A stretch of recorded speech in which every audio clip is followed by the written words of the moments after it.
इस YouTube channel के माध्यम से मुझे सुन रहे सभी श्रोताओं को मेरा प्रणाम।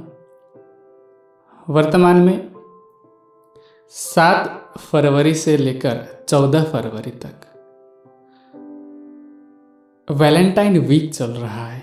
उसमें विशेष रूप से 14 फरवरी को वैलेंटाइन डे अथवा उसी का हिंदी में अनुवाद करें तो उसको लोग प्रेम दिवस कहते हैं। प्रेम दिवस के रूप में 14 फरवरी को मनाने की जो परंपरा है, पाश्चात्य सभ्यता से आकर के धीरे धीरे हमारे देश में भी शुरू हो गई है। क्योंकि आज जो ग्लोबलाइजेशन हुआ है, संचार के माध्यम से, टेलीविज़न हो चाहे इंटरनेट हो, या फिर एक देश से दूसरे देश के संस्कृति को जानने की, समझने की जो प्रवृत्ति है, उससे लाभ तो बहुत सारे हैं ही, लेकिन उनकी हानियां भी बहुत सारी हैं। तो पाश्चात्य जो परंपरा है आज के दिन को प्रेम दिवस के रूप में मनाने की, उससे विशेष रूप से आज के युवा अछूते नहीं रह पाते हैं। इसीलिए आज हम उस विषय में कि वास्तव में वैलेंटाइन डे अथवा आज के दिन को जो प्रेम दिवस कहते हैं, उस विषय में थोड़ा सा विचार करते हैं। विशेष रूप से आज का जो विषय है वह यही है कि प्रेम दिवस क्या है। वास्तव में मुझे लगता है कि प्रेम के लिए कोई विशेष दिन नहीं होता है। पाश्चात्य जो प्रवृत्ति रही है, एक दिन वो मदर्स डे मनाते हैं, एक दिन के लिए वो फादर्स डे मनाते हैं, उसी तरह से प्रेम दिवस भी एक दिन के लिए मनाया जाता है। अब उसका दूसरा पक्ष हमने नहीं देखा। हमारी भारतीय परंपरा में हम लोगों ने दूसरे पक्ष को नहीं देखा और ये भी नहीं देखा कि ये एक दिन के लिए मातृ दिवस, पितृ दिवस अथवा प्रेम दिवस क्यों मनाया जाता है। मैं उस विषय में संक्षेप में प्रकाश डालना चाहता हूँ। पाश्चात्य सभ्यता में क्या होता है कि जैसे हमारी परंपरा रही है कि विवाह करने के बाद जिससे विवाह होता है उससे संबंध विच्छेद नहीं किया जाता है। धीरे धीरे करके पाश्चात्य संस्कृति का और मुस्लिम संस्कृति का ये प्रभाव पड़ा भारतीय संस्कृति में कि यहाँ पर भी डाइवोर्स होने लग गए, यहाँ पर भी संबंध विच्छेद होने लग गए। अन्यथा यहाँ की हमारी ऐसी परंपरा नहीं थी। अब वहाँ क्या होता है, पहले पाश्चात्य सभ्यता के विषय में जान लेते हैं कि किसी से शादी कर ली और शादी भी नहीं होती, विवाह से पूर्व ऐसे संबंध होते हैं जिसके कारण बच्चे होते हैं, उनको कोई नाम दे नहीं पाता है और फिर वह बच्चा लावारिस की तरह रहता है। मान लीजिए कि विवाह हो भी जाता है, विवाह के बाद भी अगर बच्चा पैदा हुआ है, 2-4 साल के बाद में वहाँ अगर पसंद नहीं आया, किसी बात को लेकर के अगर मनमुटाव हो गया, कोई चीज़ पसंद नहीं आई, फिर डाइवोर्स हो जाती है, फिर दूसरी शादी हो जाती है, तीसरी शादी हो जाती है। वहाँ इस चीज़ का कोई प्रतिबंध नहीं है। अब होता क्या है, ऐसे में माता पिता और बच्चे सब अलग अलग रहते हैं। और मान लीजिए कि माता पिता ने शादी नहीं भी की होती है, ऐसे केस रेयर होते हैं, दुर्लभ होते हैं। अगर नहीं भी की होती है तो बच्चे जब बालिग हो जाते हैं तो माता पिता अब कहते हैं कि अब हम तुम्हारा खर्चा नहीं कर सकते, अब तुम खुद करो। अब बच्चे भी अपने आप को कहते हैं कि हम सेल्फ डिपेंड हो गए हैं, अब हम किसी के ऊपर आश्रित नहीं हैं। तो वो अपना कमाने लगते हैं और अपना खर्चा करने लगते हैं और माता पिता को सरकार की तरफ से भत्ता दिया जाता है। तो वहाँ पर यहाँ की तरह एक भावनात्मक जुड़ाव, श्रद्धा अथवा सम्मान नहीं होता है माता पिता के प्रति। इसीलिए साल में एक दिन के लिए निश्चित किया जाता है कि इस दिन को मदर्स डे, फादर्स डे के रूप में मनाया जाए। उस दिन फिर वो मिल लेते हैं माता पिता से, किसी न किसी तरह से वो मिलने की कोशिश करते हैं, मिल लेते हैं। ऐसा नहीं कि सभी अंग्रेज अथवा सभी पाश्चात्य प्रवृत्ति के लोग वैसे ही हैं, सभी यूरोपियन लोग ऐसे ही हैं। उसके कुछ ऐसे भी लोग हमें मिल सकते हैं जो माता पिता की सेवा करते हो, माता पिता का ख्याल रखते हो, उनसे प्रेम करते हो। ये अपवाद है, लेकिन अपवाद तो हर जगह लागू नहीं होता। इसी तरह से प्रेम दिवस भी वैसे ही मनाते हैं। आप लोगों ने आजकल तो आप सब इंटरनेट सब लोग चलाते हैं, वहाँ की सभ्यता को प्रस्तुत करने वाली, पाश्चात्य सभ्यता को रिप्रेजेंट करने वाले जितनी भी सीरियल्स हैं, वेब सीरीज़ हैं अथवा मूवीज़ हैं, उनको देख करके ही आप जान सकते हैं कि वहाँ प्रेम का मतलब क्या होता है। वास्तव में वहाँ पर सच्चा प्रेम अथवा सच्चा लगाव रखने वाला भी बहुत कम मिलेंगे। शारीरिक आकर्षण को देख करके अथवा किसी के धन को देख करके उसके साथ में संबंध बना लेते हैं, कुछ साल तक चलता है, उसके बाद में फिर अलग हो जाते हैं। तो ऐसे में प्रेम की उस अवस्था, जिस अवस्था का हम वर्णन यहाँ पर करते हैं, राम और सीता, राधा कृष्ण अथवा शशि पुन्नू, हीर रांझा, सोनी महिवाल, जैसल तोरल, ऐसी बहुत सारी कहानियाँ हैं, ऐसे बहुत सारे दृष्टांत हैं, उदाहरण हैं, जिनसे कि हमारा इतिहास, हमारे ग्रंथ भरे पड़े हैं। तो वैसी प्रेम की वहाँ पर परिकल्पना नहीं की जा सकती है। तो इसीलिए एक आध अगर उदाहरण मिल जाता है तो फिर उस उदाहरण को वहाँ पर कहा जाता है कि हाँ, ये प्रेम का सच्चा उदाहरण है। वास्तव में अगर आप वैलेंटाइन डे के बारे में जानना चाहते हैं, आप इंटरनेट पे सर्च कर सकते हैं the dark side of Valentine's day. एक बार आप गूगल पे सर्च करके देखिए कि वास्तव में वैलेंटाइंस डे किस लिए मनाया जाता है। मैं ज़्यादा समय नहीं लेना चाहता, इसलिए बस मैं आपको इशारा कर रहा हूँ, जिसको जानने की इच्छा है आप वहाँ से सर्च करके देख सकते हैं। अब हम आगे बढ़ते हैं कि आजकल क्या है। जैसे पाश्चात्य सभ्यता को हमने अपनाया है, वैसे ही एक हमारी विकृति में, आज के युवाओं की विकृति में एक बहुत बड़ा योगदान रहा है फिल्मों का।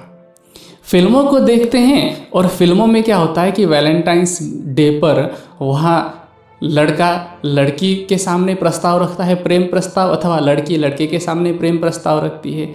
और उसके बाद में फिल्मों में पूरी घटना तो दिखाई नहीं जाती, बस हैप्पी एंडिंग दिखा देते हैं कि चलो अच्छी एंडिंग हो गई है, लड़का और लड़की मिले हैं, हीरो और हीरोइन मिल गए हैं, उसके बाद में फिल्म समाप्त। लेकिन होता क्या है वास्तव में, मैं क्या कहता हूँ, सबके अपने अपने व्यक्तिगत विचार हो सकते हैं, लेकिन जहाँ तक समाज का मेरा अनुभव रहा है, जहाँ मैंने अपने आसपास के लोगों को देखा है, तो वहाँ मैंने यही पाया है कि इन सब चीज़ों से, चाहे वो फिल्मों में दिखाई गई प्रेम कहानी हो या फिर ये जो वैलेंटाइंस डे मनाने की जो पाश्चात्य सभ्यता का हमने अनुकरण किया है प्रेम दिवस मनाने की, इससे प्रेम अथवा प्रेम संबंध बढ़ने के स्थान पर और खराब हो जाते हैं। खराब कैसे हो जाते हैं? कुछ समय के लिए तो सही चलते हुए दिखते हैं, क्योंकि फिल्मों में एक हीरो हीरोइन के लिए जान की बाजी लगाते हुए दिखाई पड़ता है, उसके लिए लड़ाई करते हुए दिखाई पड़ता है, माता पिता से अलग होते हुए दिखाई पड़ता है। तो उसी को देख करके आज के लोग भी चाहते हैं, मान लीजिए अगर फिल्म देखने साथ में गए, उम्मीद बढ़ती है, एक्सपेक्टेशन बढ़ता है कि क्या तुम मेरे लिए ऐसा कर सकते हो, क्या तुम मेरे लिए ऐसा कर सकती हो। तो इससे क्या होता है, उम्मीद बढ़ती है, लेकिन सारी उम्मीद तो किसी की भी पूरी नहीं हो पाती है, इससे कि विवाद और ही ज़्यादा बढ़ता है। इसीलिए फिल्मों को देख करके अथवा पाश्चात्य सभ्यता को देख करके हम उसका अंधा अनुकरण ना करें। किसी को अगर व्यक्तिगत रूप से मनाना है, मान लीजिए एक दिन हमने लिया कि मान लीजिए 14 तारीख हो, वो 24 तारीख हो, कोई भी दिन फिक्स किया और मना लिया प्रेम दिवस, उसमें अपने प्रेमी को, अपने प्रेमिका को इस संसार के हिसाब से जिनको आप प्रेमी प्रेमिका समझते हैं उनको याद किया, तो इसमें कोई इतनी बुराई नहीं है। लेकिन वास्तव में देखा जाए तो आज प्रेम के नाम का व्यापार चल रहा है। व्यापार कैसे चल रहा है? पहले तो एक दिन के लिए वैलेंटाइंस डे मनाया जाता था, धीरे धीरे वैलेंटाइंस वीक मनाया जाने लगा। अब एक दिन चॉकलेट का होता है, एक दिन टेडी का होता है, एक दिन रोज़ का होता है। ऐसे करते करते कितना व्यापार होता है एक सप्ताह में। मैंने इंटरनेट पे ढूंढा था, इसी विषय में मैं पढ़ रहा था, तो पता चला कि सिर्फ एक दिन के अंदर, सिर्फ 14 तारीख को $18 बिलियन का व्यापार होता है सिर्फ प्रेम के नाम पर।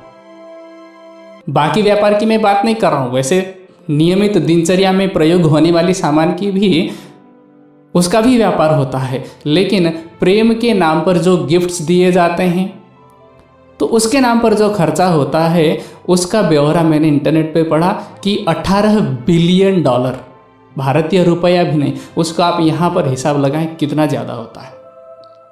तो इसीलिए प्रेम के नाम का जो व्यापार चल रहा है हम लोग उसको वास्तविक न माने, और अगर वास्तव में प्रेम के विषय में जानना है तो इससे भी आगे बढ़ करके हम अध्यात्म की तरफ जाएं। इस संसार में कोई भी व्यक्ति आपसे कितना भी ये कह ले कि मैं तुमसे प्रेम करता हूँ, मैं तुम्हारे लिए ये कर सकता हूँ, वो कर सकता हूँ, लेकिन ये जो उम्मीद है, ये जो दिलासा आपको दिया जा रहा है, कोई भी पूरी नहीं कर सकता। हाँ, सच्चा संबंध वही निभा सकता है जिसके अंदर आध्यात्मिकता हो, जो धर्म से जुड़ा हो। मान लीजिए, एक मैं उदाहरण देना चाहता हूँ, राम और सीता का जो संबंध है। बाद में बहुत सारी किंवदंतियाँ चली, मर्यादा पुरुषोत्तम राम के चरित्र पर लांछन लगाने के लिए रामायण में बहुत सारी भ्रांतियाँ डाली गई, बहुत सारी चीज़ें जोड़ी गई कि सीता को उन्होंने निकाल दिया था। वास्तव में ऐसा कुछ भी नहीं है, तो उस विषय में अभी हम नहीं जा रहे हैं। सीता और राम के बीच की लीला को देखते हैं अगर, क्योंकि राम भी मर्यादा पुरुषोत्तम है अगर, तो सीता भी उसी तरह से धार्मिक है। तो दोनों धार्मिक होने के कारण जब सीता को रावण हरण करके ले जाता है, अगर राम चाहते तो राम को कोई और भी मिल सकती थी सीता की जैसी, लेकिन राम ने अपने धर्म का पालन किया। उस समय अगर देखा जाए लौकिक दृष्टि से, वैसे राम शक्तिशाली थे, लेकिन लौकिक दृष्टि से देखा जाए तो रावण को इतना शक्तिशाली माना जाता था कि सभी लोग उससे भय खाते थे। लेकिन फिर भी राम ने सीता को छुड़ाने के लिए उससे युद्ध किया, उसको छुड़ा करके ले आए। एक प्रेम का दृष्टांत ये है क्योंकि उनके अंदर धार्मिकता है। इसी तरह से योगेश्वर श्री कृष्ण है, उनके प्रेम का वर्णन, कृष्ण और राधा के प्रेम का वर्णन आज भी किया जाता है। आज प्रेम के नाम पर एक भ्रांति है कि प्रेमी और प्रेमिका, मान लीजिए कि इस संसार में कोई प्रेमी और प्रेमिका बनते हैं तो उस प्रेम की मंजिल वो क्या समझ लेते हैं, शादी हो गई और प्रेम की मंजिल पूरी हो गई। लेकिन वास्तविकता इससे कोसों दूर है। ये जरूरी नहीं है कि अगर किसी का विवाह हुआ है तो ही प्रेम हुआ है। राधा कृष्ण के प्रेम से उस उदाहरण को हम समझ सकते हैं। और एक फैक्ट की मैं बात आप लोगों को बताऊं, आज अगर आप किसी डाटा को खंगालेंगे, आप आरटीआई दाखिल करेंगे तो पता चलेगा, आपको ये जानकारी मिलेगी कि आज के समाज में, आज के ज़माने में सबसे ज़्यादा जो डिवोर्स केस आते हैं वो लव मैरिज के आते हैं, प्रेम विवाह के आते हैं। इसलिए वास्तविक प्रेम इस संसार में नहीं है, केवल उसी के अंदर है जिसके अंदर धार्मिकता है। कबीर जी का एक दृष्टांत जिसको हमने पहले भी कई चर्चाओं में सुना होगा। एक व्यक्ति गया था कबीर जी के पास पूछने के लिए कि हमें विवाह करना चाहिए कि नहीं करना चाहिए। तो कबीर जी ने अपनी जो पत्नी थी उनको आवाज़ लगाई भरी दोपहरी में, बाहर आकर के बोला कि दिया जला दो। उन्होंने कुछ भी सवाल नहीं किया, दिया जला दिया और फिर चली गई। फिर कुछ समय के बाद में बुझाने के लिए कहा, बुझा दिया, कोई सवाल ही नहीं किया। तो कबीर जी कहते हैं कि अगर आप लोगों के अंदर इस प्रकार की अंडरस्टैंडिंग है, इस प्रकार की समझदारी है तो आप कर सकते हैं, नहीं तो ना करें तो ही बेहतर है। क्यों? कबीर जी की अवस्था ऐसी क्यों थी? क्योंकि वह आध्यात्मिक थे। सीता और राम की अवस्था ऐसी क्यों थी? क्योंकि वह अध्यात्म में थे, वो मर्यादा पुरुषोत्तम थे।